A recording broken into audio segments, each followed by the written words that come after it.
Shabbat Shalom a todos, qué alegría encontrarnos en este Shabbat especial, Shabbat con Parashá doble. Una bendición, doble porción del Eterno nos regala el día de hoy, así que sean todos bienvenidos desde Bogotá, Colombia. Les damos la más cordial y calurosa bienvenida para este estudio de Shabbat. Hoy, como les digo, con una enseñanza muy especial, y espero que, al igual que a mí, el Eterno les hable en este Shabbat y en esta enseñanza.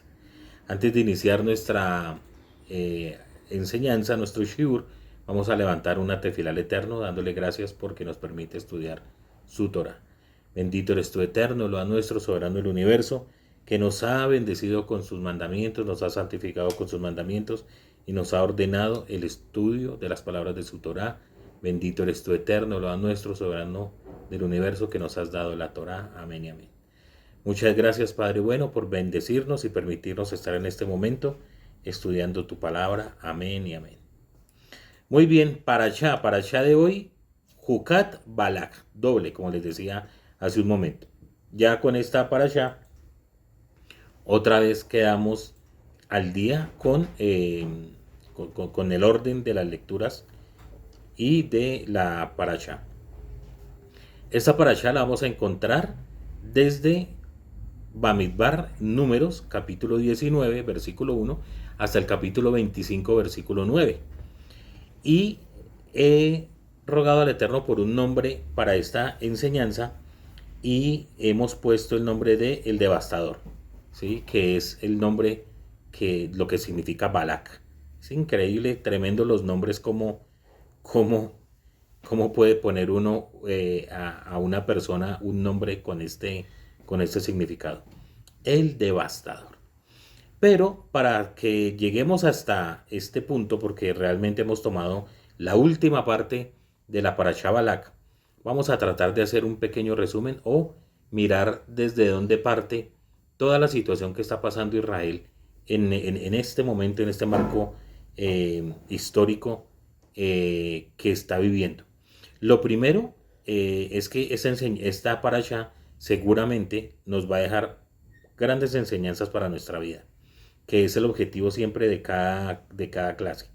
No es tanto de llenarnos de información, sino de el mensaje que deja y de la forma en que podemos afrontar nuestra propia vida. Ese es el anhelo que siempre he tenido en mi corazón con estas enseñanzas. Así que vamos a mirar rápidamente de qué se trata. Entonces, lo primero que debemos saber es que en esta parashá hemos dado un salto de 38 años. Quedamos con la parashá Koraj, con todo lo que sucedió con Koraj y su séquito que estudiamos la semana pasada, que eso fue al segundo año de la salida del pueblo de Israel de Egipto, ¿sí? Eso sucedió al segundo año. Y la Torá salta 38 años y ya nos encontramos en el año 40, en el momento en el cual Israel va a tomar la tierra de promisión. Es decir, que durante 38 años no sabemos qué sucedió allí. No tenemos idea qué sucedió en el desierto. De pronto la Torá nos va a revelar cosas, pero realmente no se preocupa en contarnos qué sucedió durante esos 38 años. Lo cierto es que Israel en este momento ya está a punto de recibir la tierra, la promesa que el Eterno les había dado. Pero hay algo interesante aquí, es que seguramente, y eso ténganlo muy en cuenta ustedes, mis queridos hermanos, y amigos, es que durante esos 38 años seguramente Israel sufrió, pasó alegrías, tuvo victorias, fracasos, vio a toda una generación morir. Recuerden que con respecto a lo que sucedió con los espías, esa parasha de hace 2 semanas, se decretó que por hablar mal de la tierra de Israel, por la forma en que el pueblo se rebeló delante del Eterno, un decreto fue dado. Y el decreto es que toda la generación, todos los hombres mayores de 20 años iban a morir en el desierto. ¿Por qué? ¿Por qué razón? Porque se habían revelado y no habían creído una palabra de Hashem. Entonces, durante esos 38 años, toda esa generación que está en este momento ha visto morir a sus padres, a sus abuelos, a las personas que eran mayores de 20 años y están viendo cómo se ha cumplido toda este decreto que se dictó desde el cielo y han visto perder a su familia. Pero también han visto nacer una nueva generación. Detrás de cada muerte hay un nuevo nacimiento, hay bebés, gente, una generación nueva que se está acrecentando y junto con la vida pues viene la esperanza y esto es lo hermoso de esta parasha. Si nosotros pensáramos qué sucedió durante esos 38 años, bueno, muchas cosas, alegrías, tristezas, victorias, fracasos, como todos lo pasamos en la vida, tal cual. Y cuando la Torá retoma, 38 años después, nos va a hablar de un decreto, un huk. ¿Qué es un huk? Para mis queridos amigos que nos están viendo por primera vez. Es un decreto, es algo, es un mandamiento que realmente no tendría un sentido como tal. No entendemos por qué ese mandamiento, ese decreto, pero lo cierto es que tenemos que cumplirlo. Y ese es el mandamiento con el cual inicia esta parashá llamada Hukat, que tiene que ver con quemar una vaca roja. No piensen ustedes en una vaca roja con el color de la sangre, pues porque esa no existe, sino más bien es una vaca que eso sí todos lo han visto, que es como de color café o los sabios lo han dicho que es como una yema de huevo oscuro, ¿cierto? Tiene que ser una novilla, creo que es máximo 3 años, tiene que estar, no de tener más de 2 pelos blancos, si tiene 3 pelos blancos ya la invalida para el sacrificio. Nunca tuvo que haber puesto, nunca se le tuvo que haber puesto yugo, es decir, nunca pudo haber trabajado, ni tampoco haber sido montada por un toro para reproducción. Tiene que ser pura, tiene que ser de esas características y cuando aparece esta vaquita es entregada a Eleazar, estamos hablando del contexto de la Torah, más adelante va a ser al sacerdote, y esta vaca tenía que ser sacrificada a las afueras del campamento, bajo la dirección del sacerdote que era asignado. La persona que hacía el sacrificio, que le daba muerte a esta vaquita, quedaba impuro y era quemada totalmente, toda, totalmente, con su piel, con todos sus órganos, aún con su mismo estiércol, no se apartaba, sino que todo se quemaba y eso quedaba convertido en cenizas. Ahora, ¿cuál era el objetivo de este sacrificio? Era tomar esas cenizas y con esas cenizas vertidas en agua se hacía la purificación por causa de muerte de un ser humano. Es decir, cuando una persona del campamento del pueblo de Israel fallecía alguien de su entorno, fallecía alguien en su casa, o se encontraba con un cadáver y lo tocaba en el camino, no podía ejercer ningún servicio o llevar sacrificios al templo. No lo podía hacer. ¿Por qué? Porque el estado y la impureza de un cadáver humano es el mayor nivel de impureza que existe. Entonces se tomaba de esa ceniza, se vertía en aguas vivas, ¿cierto? Aguas de corriente y con el hisopo se rociaba. Y eso era durante 3 días que se hacía para que la persona quedara pura, otra vez ritualmente pudiera acercarse al templo. ¿Por qué razón el Eterno lo mandó? Simplemente porque Hashem lo mandó. Ese es el tema del Huk, que nunca vamos a encontrar una razón específica que nos vaya a decir es por esto y aquello. No, simplemente Hashem lo mandó. Hay una historia que conté en enseñanzas pasadas sobre ese tema de la vaca roja. Luego nos va a contar la Torah que Miriam muere. Miriam, la profetisa, la hermana de Moshe, murió. Ya llegó a su edad, el Eterno la llamó a su presencia y murió. Y hay una tradición que dice que el agua, mientras que Miriam existió y estuvo durante los años que estuvo en el campamento, en el desierto, siempre los acompañó como un arroyo, agua, siempre había agua para que ellos pudieran tomar. Pero cuando murió Miriam, se secó esa fuente. Ya no hubo que tomar. Y el pueblo de Israel, esa nueva generación, empezó a sufrir de sed. Lógico, ya no había agua donde tomar. ¿Qué deciden? De una manera no inteligente, porque seguramente durante todo el tiempo que tuvieron agua, nunca pensaron que se fuera a acabar. Sin embargo, se acabó. Y en lugar de ir al Eterno y clamar una vez más a Hashem por un milagro, resuelven que lo mejor y la solución que quedan es levantarse contra Moshe y levantarse contra Aarón. ¿Cómo es que nos sacaron?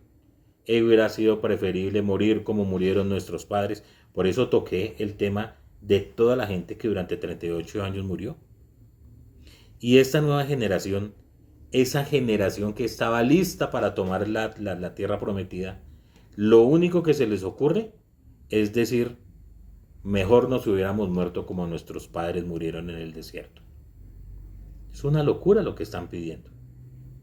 Y lógico, el Eterno se enfurece por lo que está pasando. Y la situación es que estos jóvenes, esta nueva generación, se van contra Moshe y contra Aarón. Casi que darles un golpe de estado. El Eterno, lógico que no permite eso.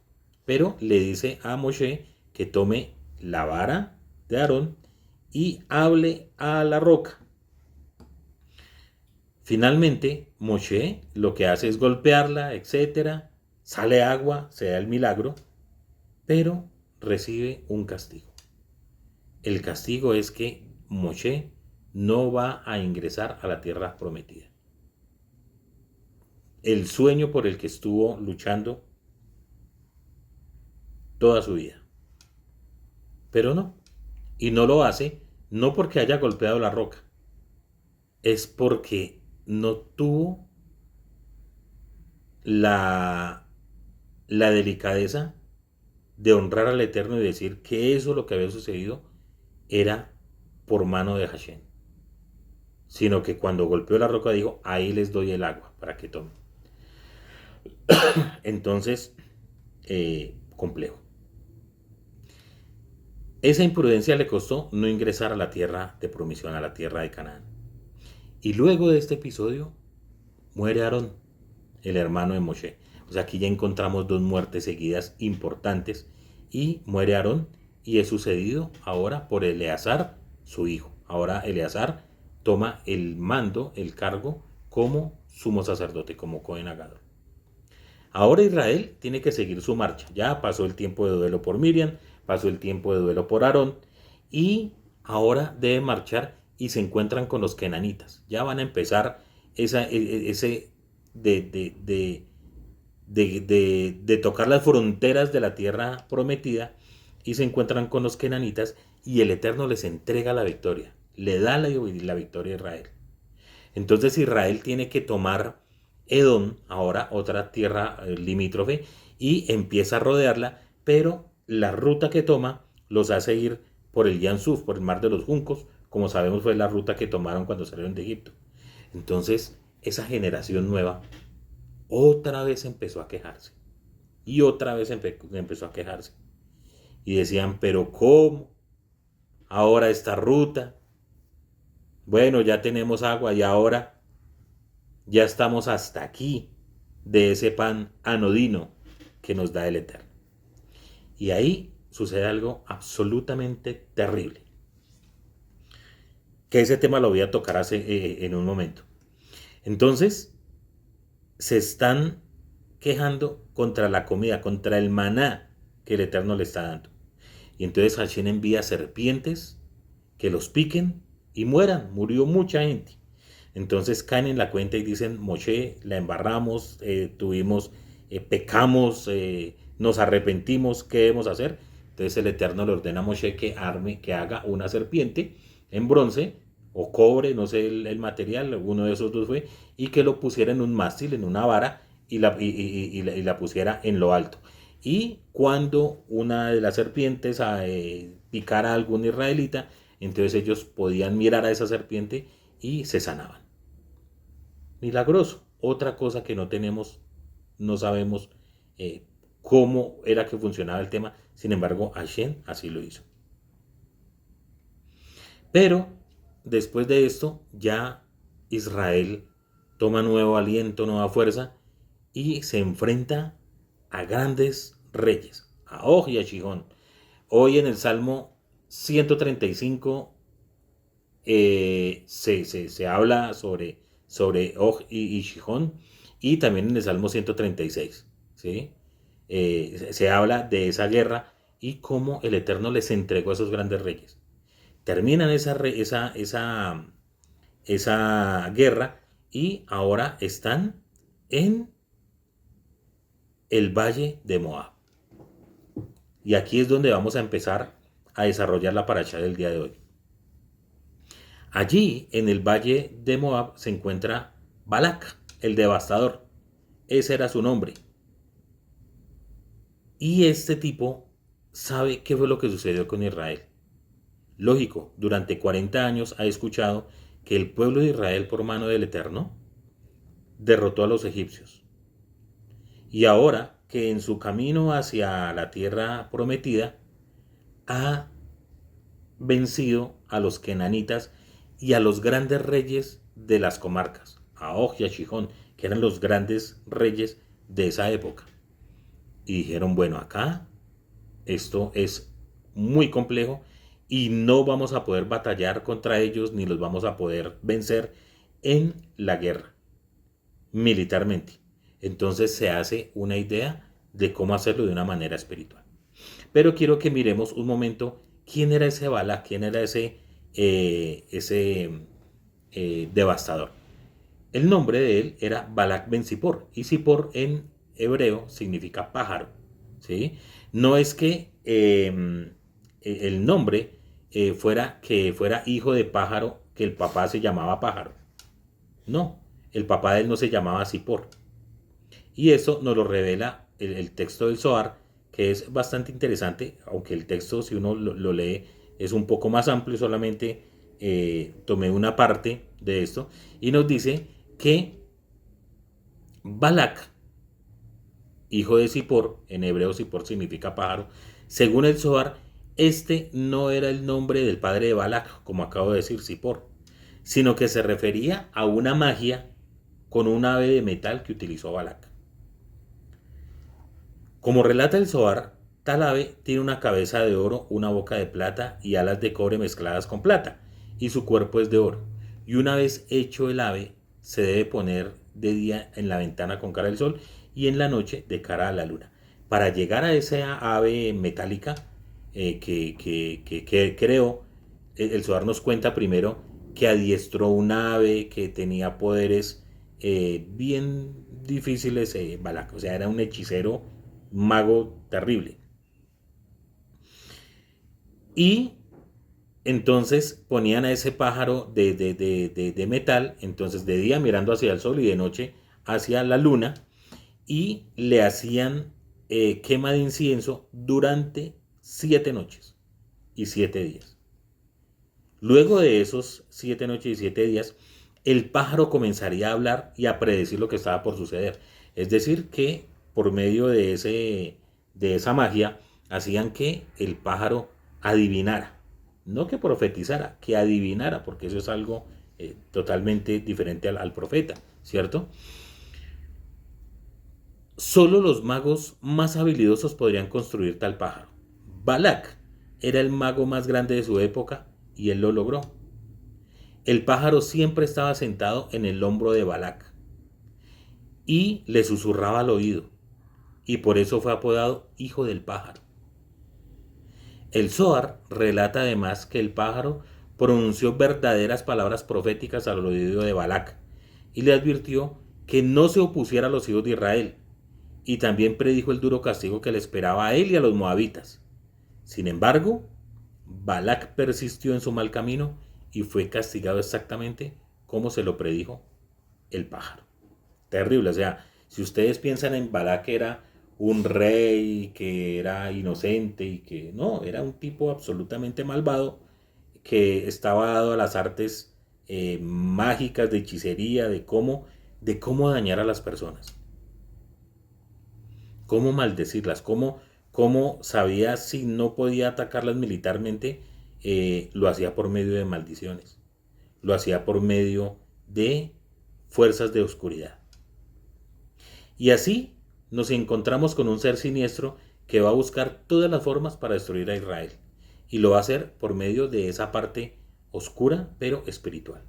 Recuerden ustedes que Moab es un pariente lejano, efectivamente, del pueblo de Israel. ¿Sí? Pero finalmente pariente. Nuestros escritos nos dicen: sed sobrios y velad, porque vuestro adversario el Satán, como león rugiente, anda alrededor buscando a quien devorar. Y este es un punto importante del cual quiero tratar.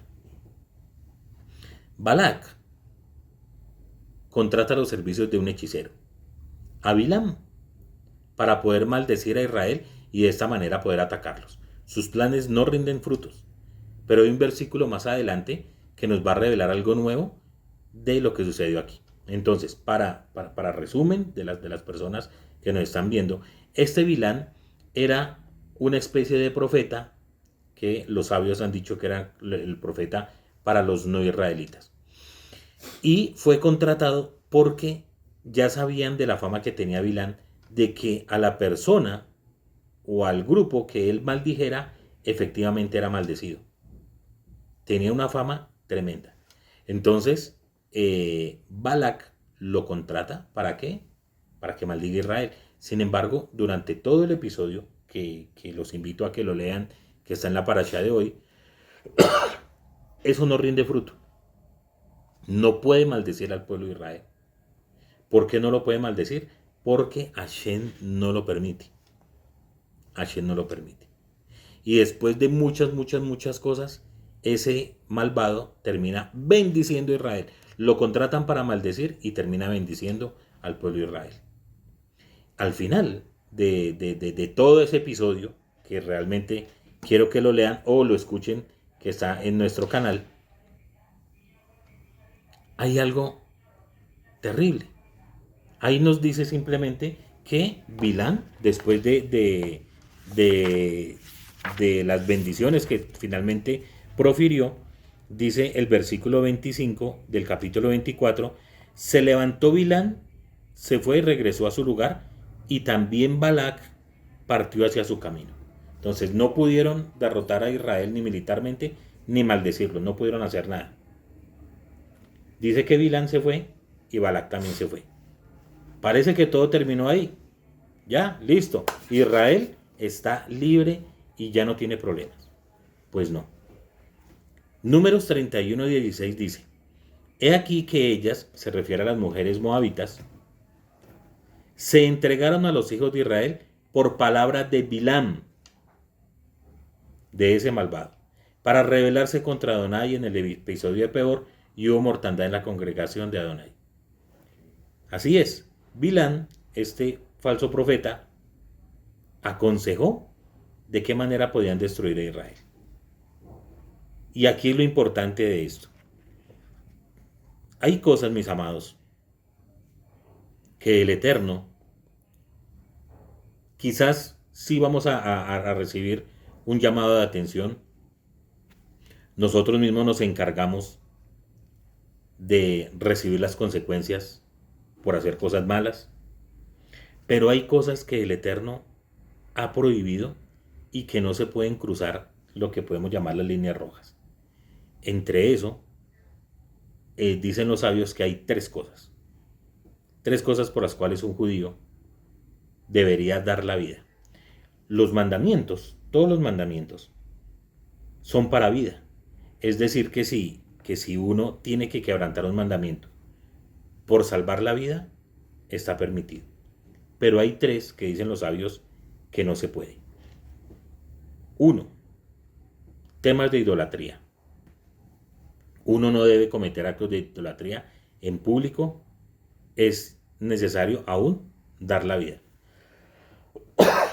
Segundo, asesinar a alguien. Si el cielo no lo permita, lo quieren obligar a uno a asesinar a alguien por defender su propia vida, hay que dar la propia vida. Y tercero, actos de inmoralidad sexual. Adulterio, fornicación, todo lo que esté prohibido, incesto, todo lo que está prohibido por el Eterno en la Torá. Solamente esos 3 mandamientos, esas 3 cosas son excepciones por las cuales una persona temerosa del Eterno, un judío, debe dar su vida. No se puede negociar, no se puede hacer nada sino decir, no, prefiero morir antes de cometer cualquiera de estos pecados. Y ya el pueblo de Israel se había quejado de la comida, se había quejado de la bebida, se había quejado del camino, se había quejado de que la tierra es muy buena pero no nos sirve, de todo, y el Eterno pasó que estas cosas sucedieran. Hubo consecuencias, hubo lo que fuera, pero pasaron la situación. Bilam, que nos cuentan los sabios, este falso profeta, este hechicero, hacía parte de la corte de Faraón, de cuando el pueblo de Israel salió de Misraim. Él sabía quién era el Eterno, él sabía quién era el pueblo de Israel, seguramente lo siguió durante 40 años qué hacían y cómo se comportaban, y conocía qué era lo que pasaba con Israel. Y él aconsejó a Balac, diciéndole, vea, el Eterno no permite que los maldiga, o sea que están ahí, pero le voy a dar una clave por la cual ellos van a caer. Y le reveló qué era lo que debían hacer. Para eso voy a ir a lo que nos dice el capítulo 25 de Números, brevemente lo que dice acá. Se asentó Israel en Shittim, y Shittim tiene un nombre que tiene algo que es algo malo, ¿sí? Pero allí se asentó Israel y empezó el pueblo a prostituirse con las hijas de Moab. Ahí fue donde Israel fracasó. Ellas, las mujeres, convocaron al pueblo para los sacrificios de los ídolos de ellas. Comió el pueblo y ellos se prosternaron ante los ídolos de ellas. Se juntó Israel a Baal Peor y se encendió el furor de Adonai contra Israel. Dijo Adonai a Moshe, toma todos los cabecillas del pueblo y cuélgalos ante Adonai frente al sol para que se aquiete el furor de Adonai contra Israel. Miren, voy a leer todo porque es interesante. Dijo Moshe a los jueces de Israel, matad cada uno a sus hombres, los que se juntaron a Baal Peor. Y he aquí que un hombre de los hijos de Israel vino y se acercó a sus hermanos a una madianita, a los ojos de Moshe, a los ojos de toda la congregación de los hijos de Israel, mientras ellos lloraban a la entrada de la tienda de reunión. Y vio Pinjas, hijo de Eleazar, hijo de Aarón, el sacerdote, se levantó del seno de la congregación y tomó una lanza en su mano. Vino en pos del hijo de Israel hacia el pabellón y lanceó a ambos, los atravesó con la lanza, al hombre de Israel y a la mujer en su vientre. Y se detuvo la plaga de los hijos de Israel, pero fueron los muertos por la plaga 24,000. 24,000 personas murieron allí. ¿Qué sucedió? ¿Qué fue lo que pasó? Se nos dice en el comentario que tenemos de Marcos Ederi, dice, para entender lo ocurrido en este episodio que llamaremos el episodio de Baal Peor, es necesario recordar las prevenciones de la Torá respecto al peligro de ser absorbidos culturalmente por los pueblos paganos que nos circundaban, convirtiéndonos en minoría absoluta. Para que una minoría con ideología distinta, es decir, monoteísta, con una moral y ética diametralmente opuesta a los valores circundantes pueda existir, debe respetar normas de conducta y leyes preventivas para evitar males mayores. Así leemos en la Torá. No sea que conciertes pacto con el habitante de la tierra y que cuando ellos se prostituyan en pos de sus dioses, te llamen a ti y que tú comas de su sacrificio y que tú tomes de entre sus hijas para tus hijos. Y cuando se prostituyan sus hijas en pos de sus dioses, prostituirán a tus hijos en pos de sus dioses. Eso fue lo que sucedió. Israel se sintió seguro allí en Shittim. Y nos cuenta el Midrash, porque no nos lo revela la Torah, pero el Midrash sí nos dice qué sucedió. Nos dice que lo que sucedió fue lo siguiente, que Bilán aconsejó a Balac la forma en que iba a hacer caer a Israel. Y era que él mismo, Balac, prostituyera a sus hijas, a las doncellas, a las mujeres de Moab, para hacer caer al pueblo de Israel. Ahora, aquí hay una situación. Aunque ellas hicieron lo que hicieron, finalmente la responsabilidad es de el israelita. Leímos hace un momento lo que dice el apóstol Kefa Pedro, que el Satán siempre anda como león rugiente, esperando a quién va a devorar, a quién abre una puerta. Y ese es el punto clave de nuestra enseñanza. Miren, muchas veces somos absolutamente desagradecidos con lo que el Eterno nos ha dado. Y eso nos lleva a abrir puertas que finalmente nos van a dañar. Se nos dice que durante 40 años el pueblo de Israel fue sostenido totalmente por el Eterno. Y el Midrash dice que cuando ellos comían el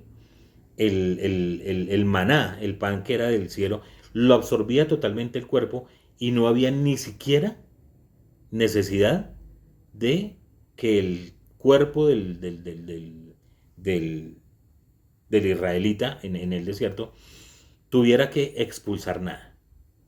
Es decir, todo era como en el Edén, tal como Adán y Eva, que comían y no necesitaban ir a hacer sus necesidades. No, el cuerpo lo absorbía todo. Y eso era lo que el Eterno les había dado. Sin embargo, el pueblo de Israel, cuando al final, antes de las serpientes abrasadoras, se quejaron y dijeron, ese pan anodino, ya no lo queremos, ya no queremos nada de esto. Cuando llegan a la tierra de Moab, nos dice el Midrash, que lo que le ofrecieron fue comida y pan normal, todos sus manjares que ellos tenían, y eso hizo que, lógico, ellos desearan aún ir a hacer sus necesidades, cosas que no habían hecho durante sus 38, 40 años en el desierto. ¿Cómo hicieron los de Moab para que el pueblo de Israel cayera? Dice que pusieron unas tiendas con artículos para la venta. Y mujeres ancianas atendían estos puestos y llevaban a los varones israelitas y les decían, mire, lleven esto está en promoción, llévele para su esposa, para su hija, para todo lo que ustedes se imaginan que puede ser un comercio. Y les cobraban X cantidad de dinero. Luego aparecía una mujer mucho más joven y bonita y les decía, vengan, yo les voy a dar más económico ese producto. Y los entraban a sus tiendas de campaña. Allí les ofrecían vino, les ofrecían cosas para comer y los israelitas cayeron allí en un pecado difícil. Primero, de inmoralidad sexual. Y segundo, para poder tener relaciones sexuales con estas mujeres, tenían ellas el ídolo, a Baal Peor, en su pecho. Y ellos tenían que arrodillarse o postrarse para que, después de hacerlo, poder tener relaciones. Y finalmente, que es algo absolutamente desagradable, tenían que ir a hacer sus necesidades delante del ídolo. Era la costumbre. No estamos hablando de este año 2023 ni del siglo XXI. Estamos hablando de hace 3000 años. ¿Y cómo eran las prácticas de idolatría?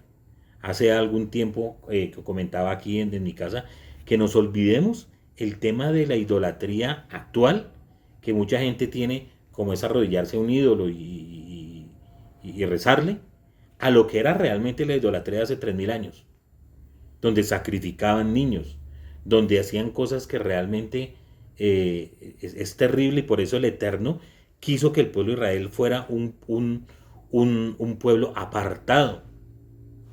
En las bendiciones que está hablando Bilam en el contexto, dice el pueblo que habita solo. No es porque el pueblo tiene que ser un gueto, el pueblo de Israel, no, es porque es un pueblo que tiene que tener un valor moral más alto que cualquier otra nación. Y es por eso que hoy por hoy, mis amados, nosotros podemos y tenemos que respetar las culturas de donde estamos viviendo. Si es en Colombia, en México, en donde sea. Tenemos que respetar. Pero no podemos compartir muchas cosas que están pasando en este mundo. Nosotros tenemos que tener un nivel de moralidad un poco más alto. No he dicho alto, según lo que realmente el Eterno nos ha dicho que tenemos que hacer. Para eso nos dio la Torá. Porque si no lo hacemos, si no miramos un poco más allá y si nuestro nivel de moralidad no está conforme a lo que el Eterno quiere, pues ¿qué va a suceder? Que el devastador va a estar ahí listo, mirando cuál es esa puerta que nosotros vamos a abrir para hacernos caer y hacernos perder las bendiciones que Hashem tiene para nosotros. Mi llamado y mi pensamiento en este día es que tenemos que saber en dónde somos débiles. Nuestras escrituras dicen, todo aquel que cree esté firme, que estar firme, cuídese, por favor, cuide que no caiga. Porque donde uno cree que es más fuerte, ahí es donde está la debilidad. Así que todos los días tenemos que analizarnos, mirar cuál es mi debilidad y ponerla delante del Eterno. Respetar a las demás personas, a las demás culturas, pero saber que por encima de todo tenemos un Dios que todo lo ve, que tenemos un Dios que nos cuida, que tenemos un Dios que todos los días nos da nuestro sustento, que todos los días nos da salud, que todos los días nos permite salir a trabajar, que todos los días nos permite abrir los ojos y contemplar todas las cosas buenas y bellas que Él nos da. Entonces, para terminar, primero tenemos que ser agradecidos con el Eterno. Segundo, identificar cuáles son nuestras debilidades para poder fortalecernos allí. Tercero, respetar todas las demás culturas. Más faltaba, todo el mundo tiene derecho a hacer lo que quiera. Pero saber que nuestro Padre Celestial, que está en el cielo, lo ve todo y que Él es el único que nos puede ayudar. Que el Eterno les bendiga, que tengan un hermosísimo y muy bendecido Shabbat Shalom, y que esta semana que el Eterno nos concede nos llene de bendiciones y nos vemos dentro de 8 días. Shabbat Shalom. Los quiero mucho.